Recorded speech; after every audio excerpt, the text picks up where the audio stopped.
V D Satheesan പാർട്ടിക്ക് യാതൊരു ബന്ധമില്ലാത്ത കൊലക്കേസിൽ പാർട്ടിയുടെ മുൻ MLA ശിക്ഷിക്കപ്പെട്ടിരിക്കുകയാണ്. ലോക്കൽ കമ്മിറ്റി നേതാക്കന്മാർ, ഏരിയ കമ്മിറ്റി അംഗങ്ങൾ ഉൾപ്പെടെയുള്ള ആളുകൾ ശിക്ഷിക്കപ്പെട്ടിരിക്കുകയാണ്. അപ്പോൾ പാർട്ടിക്ക് പങ്കില്ല എന്നുള്ള സ്ഥിരം പല്ലവിക്ക് യാതൊരു അർത്ഥവുമില്ല എന്ന് കേരളത്തിലെ ജനങ്ങൾക്ക് ഒരു പ്രാവശ്യം കൂടി ബോധ്യമായിരുന്നു. ഈ കേസിൽ 10 പ്രധാനപ്പെട്ട പ്രതികൾക്ക് ഇരട്ട ജീവപര്യന്തവും, അതുപോലെ 4 പ്രതികൾക്ക് 5 വർഷം തടവുമാണ് കിട്ടിയിരിക്കുന്നത്. ഏറ്റവും കടുത്ത ശിക്ഷ ആണ് കിട്ടിയിരിക്കുന്നത്. 10 പേരെ നേരത്തെ വെറുതെ വിട്ടിരുന്നു. കൊല്ലപ്പെട്ട ഞങ്ങളുടെ സഹപ്രവർത്തകരുടെ കുടുംബവുമായിട്ട് ആലോചിച്ചു ഇതിനകത്ത് ബാക്കിയുള്ള അപ്പീൽ നടപടികൾ ഉൾപ്പെടെയുള്ള കാര്യങ്ങൾക്ക് തീർച്ചയായും പാർട്ടി എല്ലാ സഹായവും ചെയ്യും, എല്ലാ പിന്തുണയും ആ കുടുംബത്തിന് കൊടുക്കും. കുടുംബത്തിൻ്റെ ആഗ്രഹത്തിനനുസരിച്ചുള്ള തീരുമാനം തീർച്ചയായും ഞങ്ങൾ പാർട്ടി എടുക്കും എന്ന കാര്യത്തിൽ യാതൊരു സംശയമില്ല.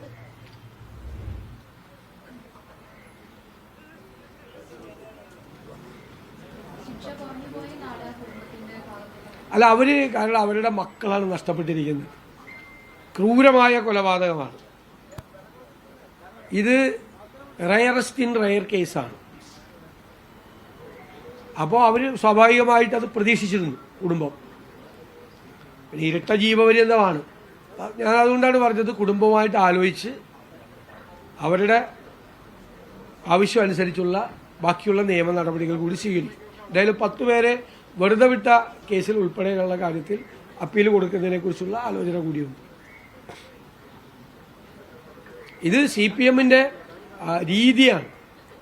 ഈ മറ്റുള്ളവർക്ക് രാഷ്ട്രീയ പ്രവർത്തനം നടത്താൻ അവസരം കൊടുക്കില്ല. ഈ ചെറുപ്പക്കാർ കുറ്റകൃത്യങ്ങളൊന്നും ചെയ്തിട്ടില്ല ഇവരെ കൊന്നത്. ആ ചെറുപ്പക്കാർ അവരുടെ ഗ്രാമത്തിൽ രാഷ്ട്രീയ പ്രവർത്തനവും പൊതുപ്രവർത്തനവും സാമൂഹ്യ പ്രവർത്തനവും ജീവകാരുണ്യ പ്രവർത്തനവും ഉൾപ്പെടെ നടത്തി ജനങ്ങളുടെ ഇടയിൽ ഈ ചെറുപ്പക്കാർക്ക് സ്വാധീനം വർദ്ധിച്ചു വരുന്നത് കണ്ട് അത്തരം ആളുകൾ CPMലല്ലാതെ വളരണ്ട എന്ന് പാർട്ടി തീരുമാനമെടുത്ത് കൊന്നതാണ്. ഇത് സ്റ്റാലിൻ്റെ റഷ്യയിൽ നടന്നിരുന്ന പോലത്തെ കാര്യങ്ങളാണ്. ക്രൂരമായ കൊലപാതകമാണ്. ഒരു കാരണവും